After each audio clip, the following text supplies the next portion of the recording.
ವಿದೇಶದ ಖಾಸಗಿ ಕಂಪನಿಯೊಂದರಲ್ಲಿ ಕೆಲಸವನ್ನ ಮಾಡುತ್ತಿದ್ದಂತಹ ಚಂದನ್ ಕುಮಾರ್ ನಿನ್ನೆ ಶೂಟೌಟ್ಗೆ ಬಲಿಯಾಗಿರುವಂಥದ್ದು. ಈ ಬಗ್ಗೆ ಮಾತಾಡಲಿಕ್ಕೆ ನಮ್ಮ ಜೊತೆಗೆ ಅವರ ತಂದೆ ಆಗಿರ್ತಕ್ಕಂಥ ನಿವೃತ್ತ ಶಿಕ್ಷಕರಾಗಿರ್ತಕ್ಕಂತಹ ನಂದನ್ ಕುಮಾರ್ ಇವರು ಮಾತಾಡಿಸ್ತಾ ಹೋಗೋಣ. ಸರ್, ಇವತ್ತು ಬಹಳ ದುಃಖದಲ್ಲಿದ್ದೀರಿ, ಬಹಳ ನೋವಲ್ಲಿದ್ದೀರಿ. ತನ್ನ ಮಗ ಒಂದು ಕನಸಿರುತ್ತೆ, ನಮ್ಮ ಮಗ ವಿದೇಶದಲ್ಲಿ ಕೆಲಸ ಮಾಡ್ತಿದ್ದೀರಿ ಅಂತ. ಅದು ಇವತ್ತು ತಮ್ಮ ಮಗನ ಕಳ್ಕೊಂಡಿದ್ದೀರಿ, ಏನ್ ಹೇಳ್ತೀರಿ ಸರ್? ಬಹಳ ದುಃಖವಾಗ್ತದೆ ಸರ್. ಇದು ಅನಿರೀಕ್ಷಿತ. ನಾವು ಅನ್ಕೊಂಡಿರ್ಲಿಲ್ಲ ಈ ತರ ಆಗ್ತದೆ ಅಂತಂದ ನಾವು ಕನಸಲ್ಲೂ ಅನ್ಕೊಂಡಿರ್ಲಿಲ್ಲ. ಸಾಕಪ್ಪ, 6 ವರ್ಷ 7 ವರ್ಷ ಇದೆಯಾ, ಬಂದ್ಬಿಡು ಅಂತ ಹೇಳ್ತಾನೆ. ಬಂದ್ಬಿಡ್ತೀನಿ ಅಂತ ಹೇಳ್ತಾನೆ ಇದೆ. ಅಷ್ಟು ಮಾತ್ರ ಅವನು ಹೇಳ್ತಾ ಇದ್ದ ಹೊರತಾಗಿ ಇನ್ನೇನಲ್ಲಿ ಅಲ್ಲಿ ಸೋಷಿಯಲ್ ಸರ್ವಿಸ್ ಜಾಸ್ತಿ ಮಾಡ್ತಾ ಇದ್ದ. ಅಲ್ಲಿ ಪರಿಚಯದಿಂದ ಇದ್ನೋ ಏನೋ ಒಂದು ನನಗೆ ಅನಿಸ್ತದೆ. ಅದು ಯಾರು ಮನುಷ್ಯನಿಗೆ ಸ್ವದೇಶದ ಅಲ್ಲಿ ಚೆನ್ನಾಗಿ ಪರಿಚಯ ಆಗ್ಬಿಟ್ರೆ ಬಿಟ್ಟು ಬರೋಕೆ ಮನ್ಸು ಬರಲ್ಲ. ಅಂಥ ಪೊಸಿಷನ್ ಕಾಲ ಬೇಡಪ್ಪ. ಎಷ್ಟೇ ಇದ್ರೂ ನಾವು ಗೃಹಸ್ಥಾಶ್ರಮ ಆಗಿ ನಮ್ಮ ಮನೇಲಿ ಇರಬೇಕು ಅಂತ ಬರ್ತೀನಿ ಅಂತಾನೆ ಹೇಳ್ತಾ ಇದ್ದ.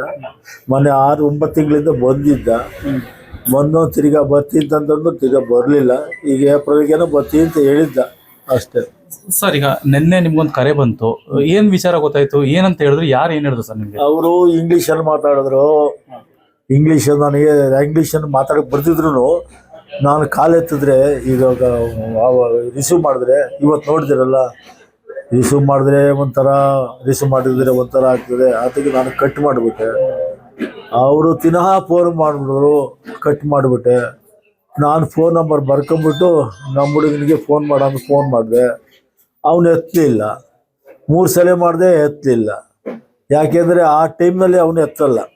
ನಾವು ಪ್ರತಿನಿತ್ಯ ನೋಡ್ತೀವಿ, ಈ ಟೈಮ್ನಲ್ಲಿ ಮಾತಲ್ಲ. ಬೆಳಗಿನ ಜಾವ 4 ಗಂಟೆಗೆ ಮಾಡಿದ್ರೆ ಎತ್ತಾನೆ, ಇಲ್ಲ ಮಧ್ಯಾಹ್ನ 9 ಗಂಟೆಗೆ ಮಾಡಿದ್ರೆ, ಮಧ್ಯಾಹ್ನ 5 ಗಂಟೆಗೆ ಮಾಡಿದ್ರೆ ಮಲ್ಕೊಂಡಿರ್ತಾನೆ. ಬೆಳಗಿನ ಜಾವ ಮಾಡಿದ್ರೆ ಯಾಕೆದ್ದೆ, ನಿದ್ದೆ ಮಾಡು ಯಾಕೆ ತೊಡ್ತೀಯ ಅಂತಂತಾನೆ. ಬೇರೆ ಟೈಮ್ನಲ್ಲಿ ಮಾಡು ಅಂತಂತಾನೆ. ಯಾವ್ದಾದ್ರು ಟೈಮ್ನಲ್ಲಿ ಮಾಡಿದ್ರೆ ಊಟ ಮಾಡ್ತಾ ಇದ್ದೀನಿ ಅಂತ ಹೇಳ್ತಾನೆ, ಇಲ್ಲ ಮಲಗಿದ್ದೆ ಅಂತ ಹೇಳ್ತಾನೆ. ಆ ಟೈಮ್ಗೆ ನನಗೆ ಹೇಳ್ತೀನಿ, ನಾವು ರಿಸರ್ಚ್ಗೆ ಹೋದ್ರೆ ಎದ್ದಾಗ ಮಾಡ್ತೀನಿ. ಅವಾಗ ಮಾಡ್ತಾ ಇದ್ದಾರೆ ಅಷ್ಟೇ. ಸರ್